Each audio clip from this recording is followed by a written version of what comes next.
नमस्कार, आप देख रहे हो हॉर्नबिल टीवी भारत। उत्तर प्रदेश विधानसभा के विशेष सत्र में आज मुख्यमंत्री योगी आदित्यनाथ ने विपक्ष, खासकर समाजवादी पार्टी पर तीखा हमला बोला। गौ माता के मुद्दे से लेकर 2027 के सपनों तक मुख्यमंत्री ने एक के बाद एक तांच कसे। सदन में बोलते हुए मुख्यमंत्री योगी आदित्यनाथ ने कहा, दूध पीकर गायों को सड़क पर छोड़ देते थे, आपको गौ माता का सर्प लगेगा। उन्होंने समाजवादी पार्टी पर आरोप लगाया कि उन्होंने कभी गायों की चिंता नहीं की, सिर्फ दिखावा किया। मुख्यमंत्री ने आगे कहा, 2027 में भी आपका सपना सपना ही रहेगा। यहाँ तांच समाजवादी पार्टी के भविष्य के चुनावी इरादों पर सीधा वार माना जा रहा है। सीएम योगी के इस बयान से सियासी गलियारों में हलचल तेज हो गई है। अब देखना होगा कि विपक्ष इस तीखे प्रहार का जवाब किस अंदाज में देता है। सुनिए।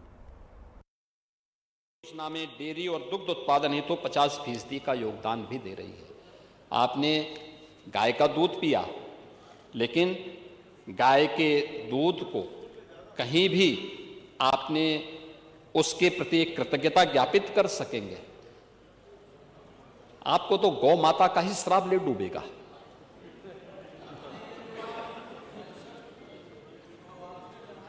हाँ,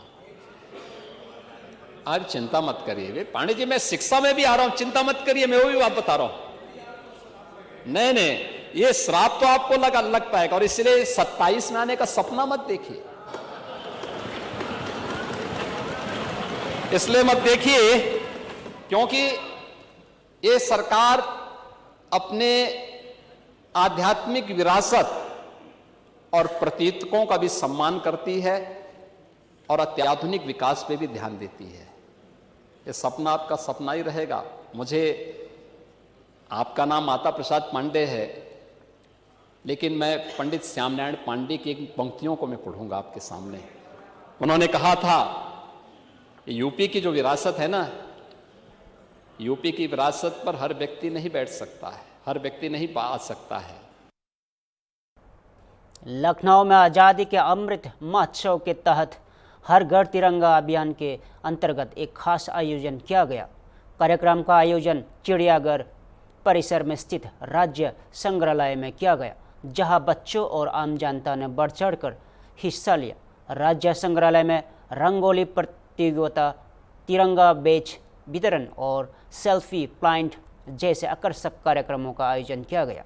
इस कार्यक्रम में लखनऊ के कई स्कूलों के बच्चे ने हिस्सा लिया और स्वतंत्रता दिवस थीम पर रंगोली बनाकर अपनी देशभक्ति का प्रदर्शन किया। सुनिए। हर घर तिरंगा 2 तारीख से 15 तारीख तक चला था, जिसमें 3 चरण थे, जिसमें हमने तीनों चरणों में अलग अलग तरह के कार्यक्रम कराए हैं। हमने प्रथम चरण में काकोरी दिवस और हर घर तिरंगा के अंतर्गत कार्यक्रम कराए, जिसमें तिरंगा वितरण, निबंध प्रतियोगिता और चित्रकला प्रतियोगिता कराई हमने, जो कि हमने काकोरी में कराई थी, जिसमें विभिन्न विद्यालयों के, ये जिला स्तरीय प्रतियोगिता थी, जिसमें विभिन्न विद्यालयों के बच्चे प्रतिभाग किए थे। ये 3 वर्गों में आयोजित की गई थी। द्वितीय चरण में हमने जो है 12 तारीख को 2-3 विद्यालयों में जाके सरस्वती विद्या मंदिर और विद्या गर्ल्स हाई स्कूल नरही में जाके हमने तिरंगा वितरण कराया, बच्चों को प्रोत्साहित किया। इसके साथ ही हमने जो है मलिहाबाद में ब्लॉक स्तरीय कार्यक्रम कराया खंड शिक्षा अधिकारी के समन्वय के साथ, जिसमें कि हमने सिद्धार्थ ग्लोबल स्कूल के ऑडिटोरियम में ये कार्यक्रम कराया था।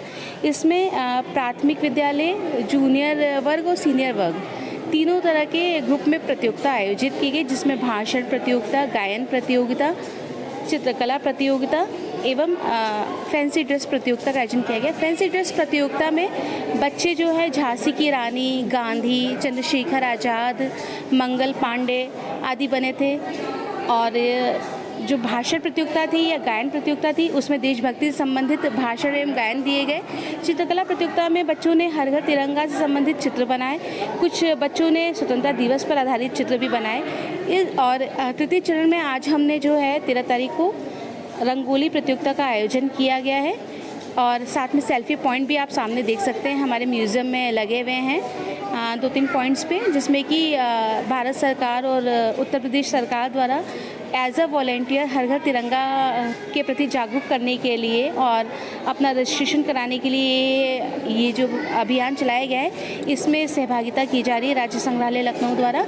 और इसी सहभागिता के अंतर्गत सेल्फी पॉइंट लगाए गए हैं। मेरी सभी से अनुरोध है कि आप सभी लोग इस सेल्फी पॉइंट में अपनी पिक क्लिक करके सेल्फी लेते हुए इस सेल्फी को आप यूपी सरकार की मिनिस्ट्री ऑफ कल्चर की जो साइट है उस पर अपलोड करें और अपलोड करके अपना सर्टिफिकेट जो है वहाँ से प्राप्त करें।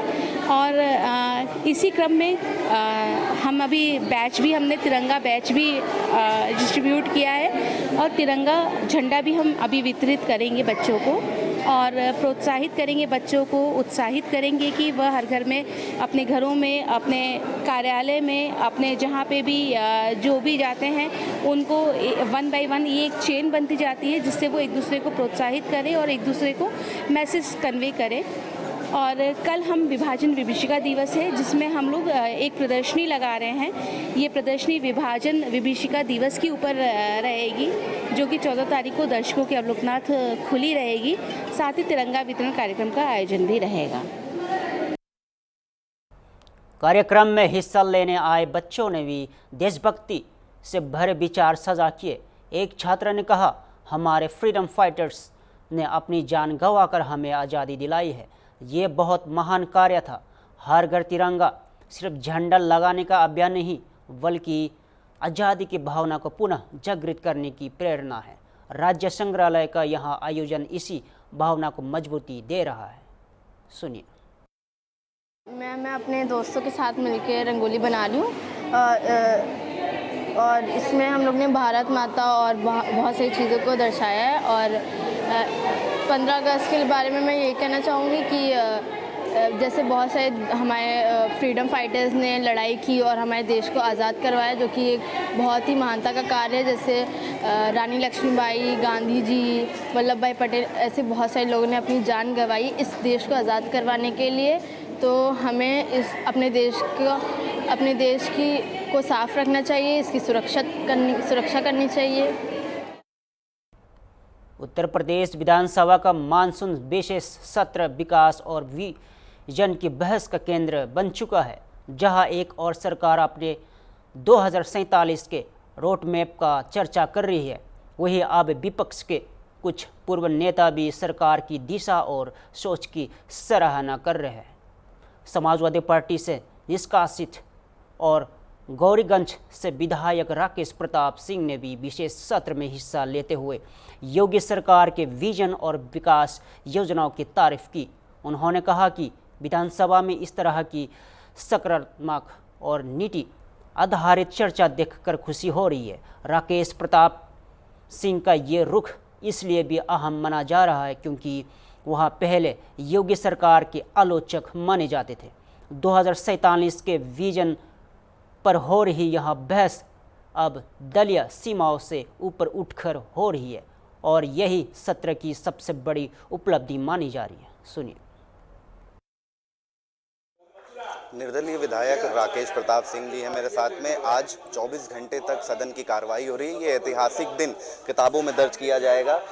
सर, आज जिस तरीके से सदन की कार्रवाई हो रही है, एक विज़न देखा जा रहा है 2047 तक का, लेकिन विपक्ष कह रहा है कि अभी करंट की बात नहीं कर रहे हैं और विज़न देख रहे हैं। जिसको फत्ता चाहिए वो 27 की बात करेगा, जिसको राफ्ट चाहिए वो 45 की बात कर रहा है। तो यही दोनों में अंतर है। कोई फत्ता हथियाने का सपना संजोए केवल 27 की बात या 29 की बात कर रहा है, और कोई राफ्ट को विकसित राष्ट्र का सपना लिए, दुनिया के सबसे शक्तिशाली राष्ट्र का सपना लिए, दुनिया की सबसे अर्थ व्यवस्था का राष्ट्र का सपना लिए 47 की बात कर रहा है। ये खुद समझ में आता है कि किसके साथ खड़ा होना चाहिए। रात के 2 बज रहे हैं लेकिन अभी भी एनर्जी वैसे ही बरकरार है। आप लोगों को भी नींद नहीं आ रही है, कठिन मेहनत भरा दिन। 2:30 बज रहे हैं और मैं माननीय मुख्यमंत्री जी को बधाई दूंगा कि इस तरह से 24 घंटे का सत्र बुला के उन्होंने विधायकों की कार्यक्षमता का भी आकलन करने का काम किया है और विधायकों की राय लेकर उत्तर प्रदेश को उत्तम प्रदेश बनाने में, उत्तर प्रदेश को वन ट्रिलियन डॉलर का राज्य बनाया जा सके, उत्तर प्रदेश को सबसे शक्तिशाली राज्य बनाया जा सके, इसके लिए उत्तर प्रदेश के विधायक अपनी राय दे सकें, इसका उन्होंने एक अनोखा प्रयास किया है। इसके लिए माननीय मुख्यमंत्री जी को मैं बधाई देता हूँ। विपक्ष में हुआ करते थे आप, उस तरीके का ऐसा मौका तो पहले नहीं मिला, लेकिन अब ऐसा मौका सामने आया है, तो किन मुद्दों पे आज खास फोकस कर रहे हैं और क्या लगता है आपको कि ये विज़न जो है उत्तर प्रदेश की किस तरह की तस्वीर को बदल के रखेगा? देखिए, विपक्ष में मैं था और 2 बार मैं सपा में रहते हुए सपा के सिंबल पे जीतकर पूरे कार्यकाल को पूरा किया और तीसरी बार भी मैं सपा के सिंबल से ही जीता। लेकिन जब बात राष्ट्र की आई और राष्ट्रीय व्यवस्थाओं का विरोध होने लगा, राष्ट्रीय संस्थाओं का विरोध होने लगा और रामद्रोह जब होने लगा तो बर्दाश्त नहीं हुआ। तो वहाँ राजनीति से ऊपर उठ के, दलीय भावना से ऊपर उठ के निर्णय लेना पड़ा। तो आज भी कुंठित मानसिकता से नहीं, लेकिन जहाँ भी सरकार गलत करती नजर आएगी तो एक निष्पक्ष विपक्ष के रूप में सरकार को जगाने का काम करूंगा, सरकार को बताने का काम करूंगा और निष्पक्ष भूमिका में आपको दिखता रहूंगा। लेकिन राष्ट्र विरोधी नहीं हो सकता, रामद्रोही नहीं हो सकता। रामद्रोह की आपने बात करी, मथुरा का कॉरिडोर जिसका सबको इंतजार था, श्रद्धालुओं के लिए काफ़ी अब बदलाव आ जाएगा, तो क्या लगता है इसके कोर्ट्स का, कैसे आप कोर्ट के डिसीजन का इंतजार कर रहे हैं या किस तरीके का देखिए, जब कोई नई व्यवस्था लाई जाती है तो निश्चित तौर से उस व्यवस्था को संचालित करने के लिए नए तरीके लगाए जाते हैं और उसमें सुधार होता है। तो मैं स्वागत करता हूं कि वहाँ न्यासपीठ को बनाने का निर्णय लिया गया है और उसके तहत जो वहाँ कमियां होंगी उसको दूर किया जाएगा और उसके लिए मैं उसको बधाई देता हूँ। सवाल रहेगा आपसे, राहुल गांधी के ने कोर्ट में PIL डाली गई थी उनकी तरफ से कि उनकी जान को खतरा है, लेकिन महज 24 घंटे बाद उनके वकील ने वापस ले लिया PIL और कहने लगे कि ये जानकारी नहीं थी, बिना जानकारी कैसा होगा। ऐसे ही इन लोगों को कोई जानकारी नहीं होती है और जिसको अपनी जान का खतरा है या नहीं है, उसको यदि जानकारी नहीं है तो देश में क्या हो रहा है उसको कहाँ से जानकारी होगी। तो राहुल गांधी को भी बहुत कुछ जानने के लिए बाकी है। तो राकेश प्रताप सिंह जी ने साफ तौर से कहा है कि विकसित भारत और विकसित उत्तर प्रदेश के सपने को पूरा संकल्प करने के लिए ये सदन चल रहा है और 24 घंटे की इस कार्रवाई के बाद 2047 तक का विजन अपने आप में बड़ा बदलाव लाएगा। वीडियो जर्नलिस्ट विजय के साथ अशरफ सरार, hornbill TV, Lucknow. Madhya Pradesh police की आपातकालीन सेवाओं में आज से एक नया अध्याय जुड़ गया है। प्रदेश में अब डायल 100 नहीं बल्कि 112 सेवा काम करेगी, वो भी एकीकृत तरीके से। मुख्यमंत्री डॉक्टर मोहन यादव ने गुरुवार को राजधानी भोपाल स्थित कुशभाऊ ठाकरे अंतर्राष्ट्रीय कन्वेंशन सेंटर से इस सेवा का विधिवत शुभारंभ किया और फ्लैग ऑफ समारोह में हिस्सा लिया। इस मौके पर मुख्य सचिव अनुराग जैन, अपर मुख्य सचिव गृह JN कसोतिया और DGP कैलाश मखवाना भी मंच पर मौजूद रहे। सुनिए। देश में एक नया रिकॉर्ड बन रहा है, नया इतिहास बन रहा है। पुलिस 112 के माध्यम से जनता की सेवा के लिए एक नए वाहन साधन के साथ कई प्रकार की सुविधाओं की सौगात भी दे रहे हैं और मुझे इस बात की प्रसन्नता है कि 100 डायल से बढ़कर 1200 गाड़ियाँ प्रदेश भर में जनता की सेवा के लिए हम समर्पित कर रहे हैं। आज़ादी के पूर्व दिवस पर ये बड़ी सौगात की पूरे प्रदेशवासियों को बधाई। और हमारी सरकार ने भी सब प्रकार की सुविधा देते हुए सभी विभागों में जिस प्रकार से कदम उठाया है, ये जो डायल 100 के विकल्प के रूप में 112 जो आई, इसमें लंबा एक तरह से कुछ कारण से बार बार एक्सटेंशन देना पड़ा था, लेकिन हमने निर्णायक रूप से कहा कि अब ये नए साधन, नई गाड़ी आना चाहिए और पुरानी गाड़ियां खराब हो गई थी। ऐसे में इनकी तत्परता से जनता की जान भी बचेगी, पुलिस की सजगता और दक्षता भी बढ़ेगी और इस सेवा का लाभ हम सब उठाएंगे। मेरी अपनी ओर से एक बार फिर पुलिस के सारे अधिकारियों को, DG मकवाना जी और सभी अधिकारियों को बधाई। सर, सोशल पुलिसिंग की बात आपने की है अपने उद्बोधन में कि सोशल पुलिसिंग यानी कि जन भावनाओं को ध्यान। देखिए, पुलिस अपना काम ऐसे ही करती है, अपराधियों के प्रति कठोरता के साथ पेश आना, लेकिन आम समाज में विश्वास के भाव को जगाना। इस भाव से ही हमारे सभी समाज के अंदर आत्मविश्वास बनता है और पुलिस इस ड्यूटी को कई बार निभा चुकी है। हमने देखा कोविड के समय बहुत कठिन दौर था, ये सारे उत्सव त्यौहार मनते हैं, पुलिस अपनी दक्षता से ड्यूटी करती है, अपराधियों पे कार्रवाई भी करती है, लेकिन समाज का विश्वास भी जीतती है।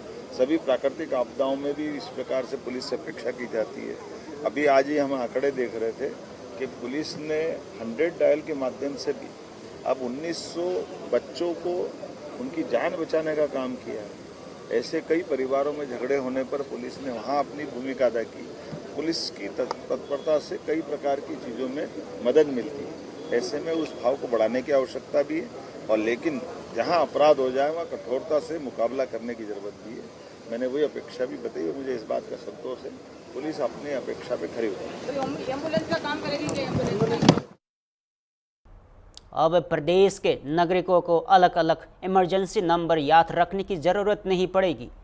एक ही नंबर 112 डायल करके नागरिक अब पुलिस, एम्बुलेंस, फायर ब्रिगेड, महिला सुरक्षा, साइबर क्राइम, प्राकृतिक आपदा और बाल संरक्षण जैसी सभी सेवाएं प्राप्त कर सकेंगे। इस सेवा पर प्रतिक्रिया देते हुए हमारी टीम ने बातचीत में मध्य प्रदेश शासन के मंत्री कृष्ण गौर ने कहा कि यह सेवा एक नंबर अनेक समाधान की दिशा में एक बड़ा कदम है। डायल 112 सेवा के शुभारंभ से अब उम्मीद की जा रही है कि आपातकालीन रेस्पॉन्स समय तेज होगा और जनता को राहत तुरंत मिलेगी। सुनिए। और 2015 में उसका विस्तार करते हुए उसे एडवांस टेक्नोलॉजी के साथ जोड़ने का काम किया गया। 2015 के बाद 2025 में एक बार फिर हमारी इस सेवा का विस्तार किया जा रहा है और इस सेवा के विस्तार में अब चूंकि हम डायल 112 के माध्यम से हमारी सरकार ये सुविधा और सेवा प्रदेशवासियों को देने जा रही है, तो एक सुधार इसमें किया है और उस सुधार के माध्यम से जितने बाकी नंबर थे जो प्रदेशवासियों को किसी राहत के लिए तत्काल सुविधा देते थे, उन सारे नंबरों का, चाहे वो महिला बाल विकास विभाग के माध्यम से दी जा रही सेवाओं का हो, चाहे वो साइबर क्राइम के माध्यम से दी जा रही सेवा हो, या हाईवे पे अगर कोई एक्सीडेंट होता है उसके माध्यम से दी जा रही सेवा हो, तो जो नंबर उनके निर्धारित किए गए थे वो किसी एक व्यक्ति के लिए याद रखना बड़ा कठिन था। लेकिन अब डायल 112 के माध्यम से वो सारी सेवाओं की सुविधा इस सेवा के विस्तार करने के बाद मिलने जा रही है।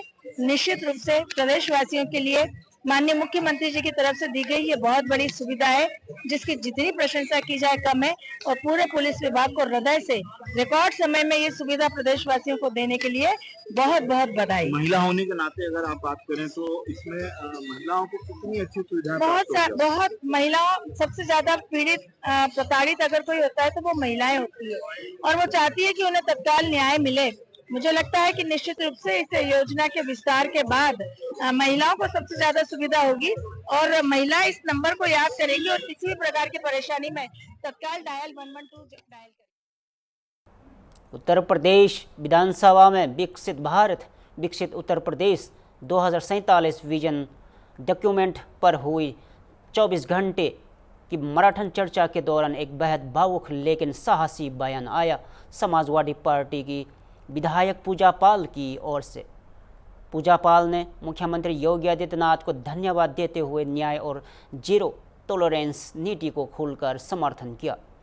प्रयागराज से समाजवादी पार्टी की विधायक पूजा पाल ने सदन में कहा, मैंने अपना पति खोया है, सब जानते हैं कि हत्या किसने की, लेकिन मैं मुख्यमंत्री योगी आदित्यनाथ की आभारी हूँ जिन्होंने मुझे न्याय दिलाया। जब किसी ने मेरी बात नहीं सुनी तब मुख्यमंत्री ने सुनी। उन्होंने कहा कि योगी सरकार की जीरो टॉलरेंस नीति ने आतिक अहमद जैसे अपराधियों की मिट्टी में मिला दिया। पूजा पाल ने खुलकर कहा, मेरे पति को हत्यारे को मिट्टी में मिलाने का काम मुख्यमंत्री योगी ने किया। पूजा पाल ने यह भी कहा कि प्रयागराज में उनके जैसी कई महिलाओं को न्याय मिला है और अब पूरा प्रदेश मुख्यमंत्री की ओर विश्वास और उम्मीद से दिखता है। सत्ता और विपक्ष के बीच की दीवारों को तोड़ता ये बयान यह बताता है कि जब बात न्याय और कानून की होती है तब राजनीतिक सीमाएं भी पीछे रह जाती है। सुनिए। आप सभी लोग बोलेंगे इससे अच्छा होगा। सभी अपने सुझाव दीजिए प्लीज। प्लीज बोले पूजा पाल। पहले अपने परिवार और राकेश, अपनी प्लीज। सुरक्षा की बात करती थी। मैं आपका ध्यान, माननीय अधिष्ठाता महोदय जी, मैं आपका ध्यान अपने तरफ ले आना चाहती हूँ। मैंने अपना पति खोया है जो इस सदन के माननीय सदस्य थे। ये बात किसी से छिपी नहीं है, पूरा सदन जानता है कि उनकी हत्या कैसे हुई थी और किन लोगों ने की थी। मैं धन्यवाद देना चाहती हूँ माननीय मुख्यमंत्री जी को, जिन्होंने मेरे छुपे हुए उन आंसुओं को देखने का काम किया जो वर्षों में किसी ने देखने का काम नहीं किया।